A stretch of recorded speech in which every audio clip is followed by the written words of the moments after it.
کیا بچے کی پیدائش پر شوہر کا بیوی کو تحفہ دینا واجب ہے؟ نہیں، واجب نہیں ہے، لازم نہیں ہے۔ اچھا بھائی، مفتی صاحب مجھ سے گناہ ہوا ہے، گھر پر لڑائی ہوئی تھی اور میری امی نے قرآن کا واسطہ دیا تو میں نے غصے کی حالت میں قرآن پھاڑ دیا، استغفر اللہ۔ میرے بھائی کوئی ہلکا کام کر لیا کرو، خدا کے بندو، تو سوال پڑھتے ہوئے بھی آدمی کپ کپانے لگتا ہے۔ مجھے بتائیے میں کیا کروں؟ آپ ایمان کی تجدید بھی کریں اور خوب گڑ گڑا کے اللہ سے توبہ استغفار کریں، کلمہ بھی دوبارہ پڑھیں، اور اگر آپ شادی شدہ ہیں تو نکاح کی تجدید بھی کریں، آپ نئے مہر کے ساتھ زوجہ سے دوبارہ نکاح بھی کریں اور توبہ کریں اللہ تعالیٰ سے، اللہ تعالیٰ معاف کرنے والا ہے۔ فیروز شیخ سعودی عرب سے، بیوی سے اظہار محبت کس طرح کریں؟ میں کوئی بھائی آپ کو اللہ آپ کو نیک صالح توفیق عطا فرمائے۔ میں سعودی عرب میں رہتا ہوں، فون پر حال چال تو پوچھ لیتا ہوں لیکن محبت کا اظہار نہیں کر پاتا، نبی کریم صلی اللہ علیہ وسلم کا بیوی سے اظہار محبت کا کوئی طریقہ بتا دیں۔ دیکھیں، محبت کا اظہار کرنا چاہیے لیکن ہر ایک کے اظہار کا طریقہ دوسرے سے مختلف ہوتا ہے۔ کچھ لوگ گفٹ دے کے اظہار کر لیتے ہیں، کچھ زبان کے ڈائلاگ ہوتے ہیں۔ اچھا، خواتین جو ہے نا منہ کے فائر کو زیادہ ویلیو دیتی ہیں۔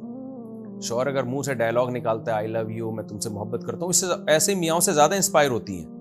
وہ میاں جو بیوی کے سارے حقوق پورے کر رہا ہو اور اس کے علاوہ بھی اس کو کبھی کبھار گھمانے پھرانے بھی لے جاتا ہو اور اس کو ٹائم بھی دیتا ہو، لیکن منہ سے یہ نہ پھوٹتا ہو کہ آئی لو یو، تو خواتین کو ایسے میاں کی کوئی قدر نہیں ہوتی۔ تو یہ عجیب کس حساب کتاب ہے بھائی؟ جو محبت کو دلیل سے ثابت کر رہا ہے اپنے عمل سے، وہ تو زیادہ محبت کر رہا ہے، اور جو منہ سے بول رہا ہے اور اپنے حقوق پورے نہیں کر رہا، اس کو زیادہ ویلیو دے رہی ہے، کیونکہ جذباتی ہوتی ہیں نا، دل نرم ہوتا ہے عورتوں کا، تو باتوں میں جلدی آ جاتی ہیں۔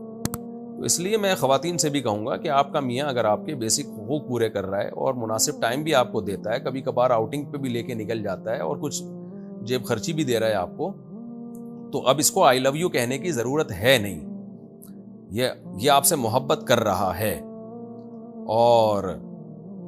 اور اگر وہ آئی لو یو پہ ٹرخا کے رکھا ہوا ہے، اس نے بیسک حقوق پورے نہیں کر رہا، تو وہ آئی لو یو سے کچھ نہیں ہوتا پھر۔ بہرحال بیوی سے محبت کا اظہار آئی لو یو کے ذریعے یا کسی بھی طریقے سے کرنا چاہیے۔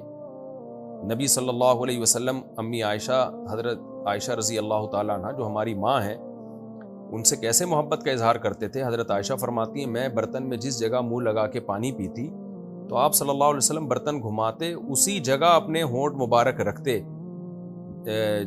اور پھر اس سے پانی پیتے۔ یہ بھی محبت کے اظہار کا ایک طریقہ ہے۔ تو وہ آپ بہتر جانتے ہیں آپ اپنی بیگم سے کیسے محبت کا اظہار کریں۔ اس میں ہر عورت کی مزاج مختلف، ہر آدمی کا مزاج مختلف، اور ہر سوسائٹی کا کلچر دوسری سوسائٹی سے الگ ہوتا ہے۔ تو یہ کلچر والی چیزیں ہیں، اس میں شریعت نے کوئی ہمیں خاص محبت کے اظہار کا طریقہ نہیں بتایا، آپ جیسے بہتر سمجھتے ہیں۔ منہ سے پھوٹ دیں مجھے آپ سے محبت ہے، اس میں کیا جا رہا ہے؟ آپ کہنے فون پہ گھنٹوں گھنٹوں بات ہوتی ہے، ایک دفعہ بول دیں کہ میں بھی آپ سے محبت کرتا ہوں، آپ کا فون نہیں آتا تو میں بے چین ہو جاتا ہوں، یہ بول دیا کریں۔ آپ ہوتے نہیں ہوں گے لیکن ویسے بول دیا کریں کہ ہو جاتا ہوں، لیکن بہرحال ہوتے ہوں گے، جبھی تو آپ پوچھ رہے ہیں کہ محبت کے اظہار کا طریقہ ہے۔ محمد آصف مراد آباد سے پوچھتے ہیں اگر گھر میں نیم کا پیڑ ہو تو کیا اسے کاٹ سکتے ہیں؟ ہمارے چچا کے گھر میں ایک نیم کا درخت ہے، اب لوگ انہیں ڈرا رہے ہیں کہ پیڑ مت کٹوانا، جبکہ وہ گھر میں لٹک رہا ہے اور گھر بنانے میں مشکل ہو رہی ہے، اس معاملے میں رہنمائی فرمائیں۔ گھر میں لٹک رہا ہے، گھر بنانے میں مشکل ہو رہی ہے تو کاٹ سکتے ہیں میرے بھائی۔ تو ویسے درخت کاٹنا اچھا کام نہیں ہے شریعت کی نظر میں، درخت ایک برکت کا ذریعہ ہے، لیکن اگر وہ تکلیف کا ذریعہ بن رہا ہے تو کاٹ سکتے ہیں۔ اور گھر کے اندر ہے اور آپ نے کنسٹرکشن کا کام کرنا ہے، بڑھانا ہے، کوئی کمرہ ومرہ بنانا ہے، تو پھر تو ویسے بھی کوئی حرج نہیں ہے۔